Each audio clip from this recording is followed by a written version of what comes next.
Hello, my name is Melanie Koopmans. I'm from Poinet Inch United Methodist Church, and this is my sermon about last words. If you knew for sure that you were going to die today, what would your last words be? Who would you want to speak them to? With the current coronavirus epidemic, more and more people are thinking about these questions and the answers they and their loved ones may have.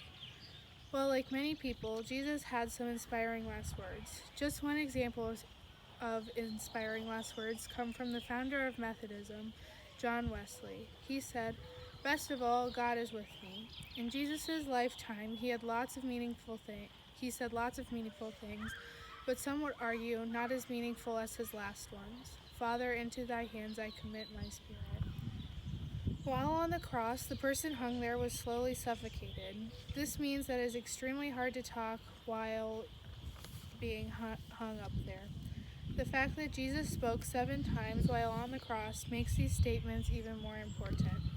The first statement is, "Father, forgive them, for they know not what they do."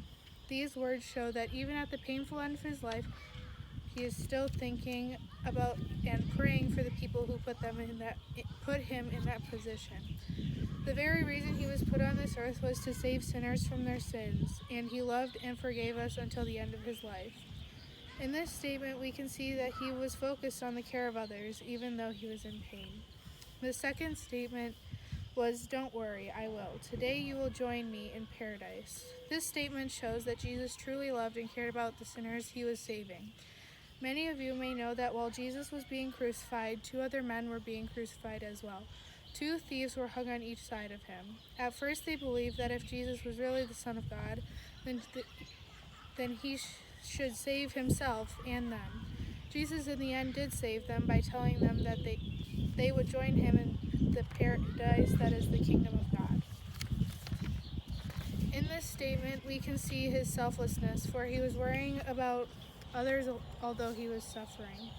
And the third statement said on the cross was, "Woman, here is your son, here is your mother." In the time of Jesus, it was the law that the firstborn son was to take care of his parents. Since he could no longer care for his parents, he gave the responsibility to his friend John. By doing this, he was showing his trust in John to properly care for his mother, as though she was his own. In this statement, we can also see that Jesus was still worrying about the care of others, such as his friends and family, even though he was nearing the end of his life. The fourth statement was, my God, why have you forsaken me?" These words show us that Jesus felt spiritually separated from his Father.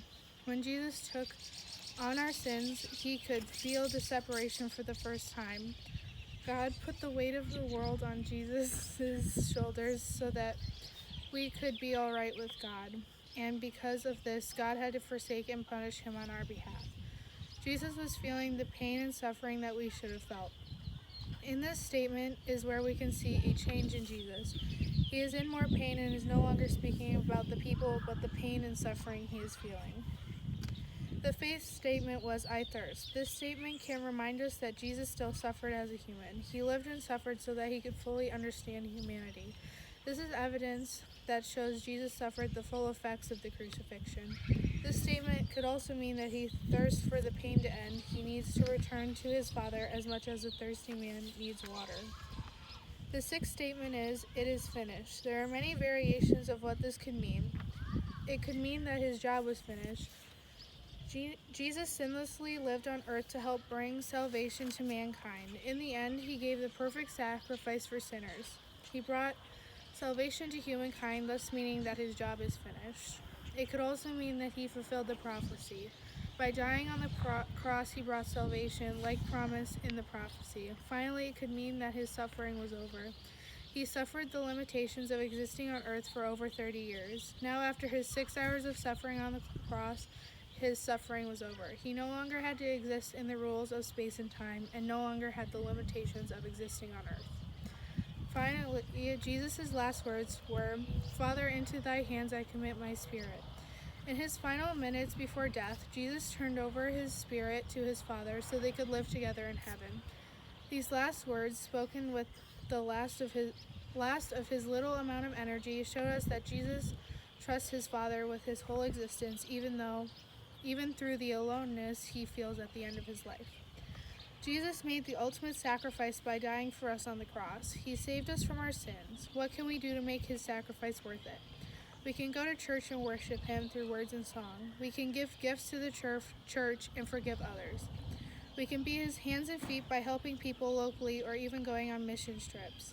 My family and I have been the hands and feet of God by sending out cards to people in our church during this time of crisis. My friends and I fill up water balloons for VBS every year, and many of the confirmation and fuel kids come on mission trips where we help the locals. Overall, by making time for God and Jesus in our everyday lives, we can honor him. Jesus spoke these last words on the cross while he was suffering to save us from our sins. By doing these few things, we can honor that sacrifice that he made for us.